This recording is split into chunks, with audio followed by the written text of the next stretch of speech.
नमस्कार, बड़ी खबर में आपका स्वागत है। दिल्ली से मैं रवीश रंजन शुक्ला। सबसे पहले बात जीएन साई बाबा की।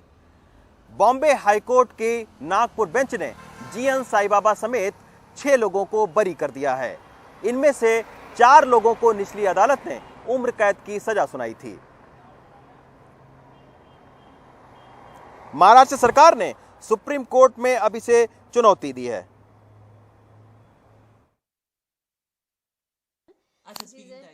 वसंता राहत महसूस कर रही हैं। बॉम्बे हाई कोर्ट ने उनके पति दिल्ली यूनिवर्सिटी के प्रोफेसर जीएन साई बाबा को फौरन रिहा करने का आदेश दिया है।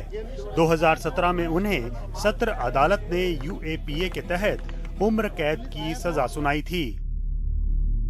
ऐसा सिचुएशन में इनकी तबीयत बहुत खराब हो गई। कभी भी स्टैन स्वामी जैसे खबर कभी सुनना पड़ेगा, ऐसा हम तो हमारा में है। इस डर में आप जीते थे? हाँ, इसी दौर में हमें है एक टेंशन। कोई अचानक फोन कॉल आया एडवोकेट से, ये डर रखता है क्या सुनना पड़ेगा। बॉम्बे हाई कोर्ट की नागपुर बेंच ने ऐलान किया कि यूएपीए के तहत सही मंजूरी की गैर मौजूदगी में सत्र अदालत में होने वाली कार्यवाही अमान्य है। गैर कानूनी गतिविधि रोकथाम अधिनियम के तहत सरकार की मंजूरी नहीं मांगी गई। इसी तकनीकी बिंदु पर कि अभियुक्त को सुरक्षा से वंचित किया गया, इसीलिए अब साई बाबा और अन्य को रिहा करने के आदेश दिए गए। साई बाबा के साथ 5 और लोगों को सजा हुई थी। उनमें से 33 साल के पांडु नरोते की इसी साल अगस्त में जेल में मौत हो गई। प्रोफेसर साई बाबा 90% विकलांगता के शिकार हैं और व्हील चेयर के सहारे हैं। Put in under cell and torture mentally and physically. Recently, they put CCTVs in the under cell for harassment, harass him. Sai Baba के परिवार को उम्मीद है कि उम्र कैद की सजा को फौरन रिहा करने के फैसले में बदलकर हाई कोर्ट ने जो नजीर कायम की है, उससे साई बाबा जैसे दूसरे आंदोलनकारियों और बुद्धिजीवियों का भी फायदा होगा। उमा सुधीर के साथ वेदांत की रिपोर्ट, एनडीटीवी इंडिया। कश्मीर के मुद्दे पर एक बार फिर से बीजेपी और कांग्रेस आमने सामने हैं। गुरुवार को केंद्रीय मंत्री अमित शाह ने कश्मीर संकट के लिए भारत के पहले प्रधानमंत्री जवाहरलाल नेहरू को दोषी ठहरा दिया। देखिए नीता शर्मा की रिपोर्ट। जब 22 अक्टूबर नजदीक आता है तब कश्मीर सुर्खियों में होता है। 22 अक्टूबर 1947 में कबालियों ने कश्मीर पर धावा बोला था। इसे अब भारत सरकार कश्मीर के इतिहास में काले दिन की तरह मनाती है। इस बार एक बार फिर चर्चा पूर्व प्रधानमंत्री जवाहरलाल नेहरू को लेकर हो रही है। शुरुआत किरण रिजिजू के ट्वीट से हुई। उन्होंने नेहरू के भाषण का जिक्र करते हुए दावा किया कि नेहरू की वजह से कश्मीर का विलय नहीं हो सका, जबकि राजा हरि सिंह इसके लिए तैयार थे। गुरुवार को अमित शाह ने कश्मीर संकट के लिए नेहरू को जिम्मेदार ठहराया। વર્ષોથી જવાહરલાલ નેહરુની ભૂલના કારણે કાશ્મીર 370મી કલમના કારણે કાશ્મીર ભારતીય જનતા ભારત સાથે જોડાતું નહોતું। 26 अक्टूबर 1947 को जबकि कांग्रेस याद दिला रही है कि नेहरू जोर जबरदस्ती के नहीं, लोकतांत्रिक सहमति के पक्ष में रहे। अनुच्छेद 370 भी इसी सहमति के नतीजे से आया। कुछ भी थोपना उस राजनीति का हिस्सा नहीं था। यहाँ पे तक 370 का सवाल है। 370 कोई जम्मू कश्मीर में कांग्रेस ने लागू नहीं किया। जो भारत की कॉन्स्टिट्यूएंट असेंबली थी, जो संविधान बनाने के लिए सभा बुलाई गई थी और जिस सभा के श्री श्याम प्रसाद मुखर्जी भी सदस्य थे, उस असेंबली ने इस 370 को लागू किया था। दरअसल कश्मीर संकट बाकी भारत में एक चुनावी मुद्दा भी है। इसलिए भारत में चुनाव जब भी किसी राज्य में होते हैं तब कश्मीर सुर्खियों में चला आता है। ये कहना गलत नहीं होगा। नई दिल्ली से नीता शर्मा, एनडीटीवी इंडिया के लिए। गुरुग्राम में एक मस्जिद को कुछ उपद्रवियों ने निशाना बनाया। पुलिस ने इस बाबत केस भी दर्ज किया है, लेकिन इस बीच अच्छी चीज ये रही कि एक पंचायत करके मुस्लिम और हिंदू दोनों ही पक्ष के लोगों ने आपस में बैठकर इस मामले को सुलझा लिया। लेकिन पंचायत चुनाव के चलते कैसे इस मामले पर सियासत हो गई थी, देखिए ये ग्राउंड रिपोर्ट। बहोड़ा कला गांव में अब कुछ राहत सी नजर आ रही है। गांव में बनी मस्जिद को लेकर 2 दिन से खासा तनाव रहा। करीब 10,000 की आबादी वाले गांव में 4 मुसलमान परिवारों को छोड़कर बाकी हिंदू आबादी है। बुधवार को कुछ उपद्रवियों ने इस मस्जिद में घुसकर नमाजियों के साथ मारपीट की और इसे बंद करने की कोशिश की, लेकिन मामले की जानकारी पंचायत को लगी। फिर गुरुवार को पंचायत करके मुस्लिम परिवारों को सुरक्षा के वायदे के साथ आपसी भाईचारे से इस मामले को सुलझा लिया गया। गांव में अभी इलेक्शन चल रहे हैं, राजनीतिक कोई बच्चे थे, उन्होंने क्या 8-10 आदमी को उपद्रव कर दिया। बाकी कल हमारा पंचायत ने और SHO बिलासपुर आए थे और पुलिस भी आई थी, तो हमारा राजीनामा। तो ऐसा तो नहीं है कि कहीं आप लोग इस पूरे गांव में, चूंकि 4 ही परिवार मतलब आप लोगों का है, तो कोई डर के या कोई डर है, ना आज तक डरे हैं, ना डर है, ना दबाव है।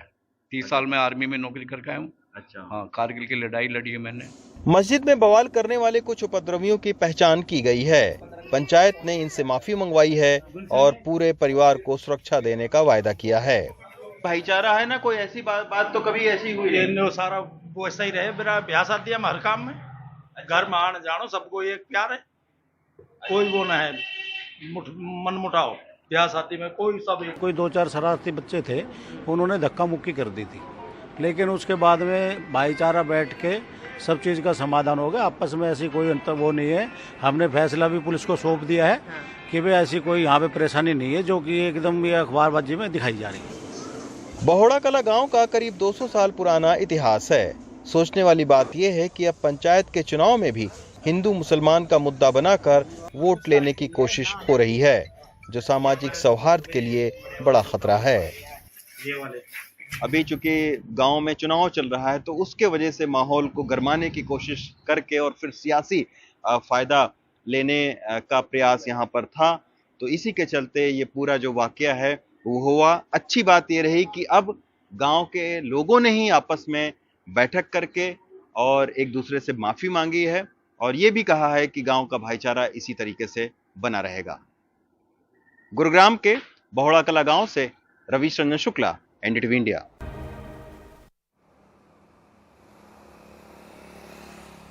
मुंबई के अंधेरी विधानसभा के उपचुनाव में नामांकन का आज आखिरी दिन था। इस दिन बीजेपी ने और शिवसेना उद्धव ठाकरे ने अपनी पूरी सियासी ताकत झोंक दी और बड़ी बड़ी रैलियां की। बीजेपी के उम्मीदवार को जहां RPI और शिंदे गुट का समर्थन हासिल है, वहीं जो उद्धव ठाकरे गुट है उसको NCP और कांग्रेस का समर्थन है। मुंबई की सियासत पर देखिए सुनील सिंह की रिपोर्ट। अंधेरी विधानसभा उपचुनाव के लिए शक्ति प्रदर्शन की शुरुआत हो गई है। बीजेपी उम्मीदवार मुरजी पटेल और शिवसेना उद्धव बाला साहेब ठाकरे गुट की ऋतुजा लटके दोनों ने एक ही दिन अपने हजारों समर्थकों के साथ रैली निकालकर नामांकन भरा। इस वजह से अंधेरीपुर में जगह जगह ट्रैफिक जाम का माहौल था, लेकिन समर्थकों का उत्साह देखने लायक था। एक मौका ऐसा भी आया जब दोनों गुट एक दूसरे के आमने सामने आ गए थे।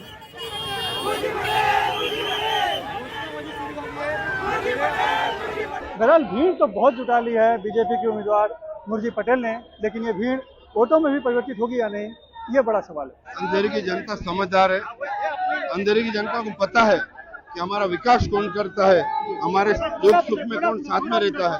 अंधेरी की प्रजा जानती है, अंधेरी मेरा परिवार है और एक छोटा भाई होने के बाद अंधेरी की जनता मेरे साथ है और वो आपको रोड पे दिख रही है। ऋतुजा लटके को पति के काम और कार्यकर्ताओं पर भरोसा है। मैंने इलेक्शन के लिए मैं खड़ी हो गई हूँ, तो जीतने के लिए ही तैयार हूँ मैं, और महाविकास आघाड़ी का जो सपोर्ट हमें मिल रहा है वो मुझे अच्छा ही लग रहा है, और वो सब उनके जो वरिष्ठ नेता है उनका भी आशीर्वाद मुझे मिल रहा है। शिवसेना में 2 गुट होने के बाद चुनाव के मैदान में पहली बार शिवसेना उद्धव बालासाहेब ठाकरे और बालासाहेबांची शिवसेना यानी एकनाथ शिंदे गुट आमने सामने है। हालांकि एकनाथ शिंदे गुट सीधे चुनाव मैदान में नहीं है, लेकिन उसने बीजेपी को समर्थन दे रखा है, इसलिए उसकी साख भी दांव पर लगी है और उद्धव ठाकरे के सामने चुनौती है अपनी सीट बचाए रखने की। एक तरह से दोनों के लिए ये उपचुनाव अग्नि परीक्षा है। एक तरफ काम है और दूसरी तरफ ऐसे लोग हैं जिनको जनता ने वर्डिक्ट नहीं दिया था, फिर भी वो पिछले दरवाजे से वो सत्ता पे आ गए, लेकिन उन्हें जनता के लिए कुछ नहीं किया। वही उनमें और हम में डिफरेंस है। हम दिन रात काम करते हैं। ये भक्ति का प्रदर्शन है, ये निष्ठा का प्रदर्शन है और सबसे यही चीज है कि ये सारे अगर आप लोग देखें तो लटके ताई के लिए आए ही है। शिवसेना, कांग्रेस, राष्ट्रवादी सारे हमारे मित्र पक्ष उनके लिए आए, लेकिन आज हम सारे लोग संविधान के लिए लड़ रहे हैं, लोकतंत्र के लिए लड़ रहे हैं। बीजेपी ने जिस मूर्जी पटेल को उम्मीदवार बनाया है वो 2019 के चुनाव में बीजेपी शिवसेना युति के खिलाफ बगावत कर आजाद उम्मीदवार के रूप में रमेश लटके के खिलाफ चुनाव लड़ चुके हैं। मूर्जी पटेल तब 45,808 मत लेकर दूसरे स्थान पर रहे थे, जबकि विजेता रमेश लटके को 62,773 मत मिले थे, यानी कि सिर्फ 18,000 के करीब ही बढ़त थी। साल 2019 के चुनाव में कांग्रेस के उम्मीदवार को 27,991 वोट मिले थे। अंधेरी विधानसभा वैसे तो पहले कांग्रेस की परंपरागत सीट रही है, लेकिन इस बार कांग्रेस अपना उम्मीदवार नहीं खड़ा कर रही है। कांग्रेस और एनसीपी दोनों ने शिवसेना उद्धव बालासाहेब ठाकरे को समर्थन देने की घोषणा की है। रमेश लटके की जीत में तब बीजेपी का वोट भी शामिल था, जो इस बार कम हो सकता है। साथ में एकनाथ शिंदे गुट के वोट भी बीजेपी को मिलेंगे। कुल मिलाकर लड़ाई दिलचस्प रहने वाली है। अंधेरी पूर्व का ये चुनाव दोनों गुटों के लिए काफी अहम है और दोनों गुटों की कोशिश होगी कि वो इस चुनाव को जीत लें, ताकि बीएमसी चुनाव से पहले वो अपने आप को इस शहर में ज्यादा मजबूत बता सकें। मुंबई से सुनील सिंह और कैमरा पर्सन प्रवीण जिरोहित के साथ सोहित मिश्रा, एनडीटीवी इंडिया।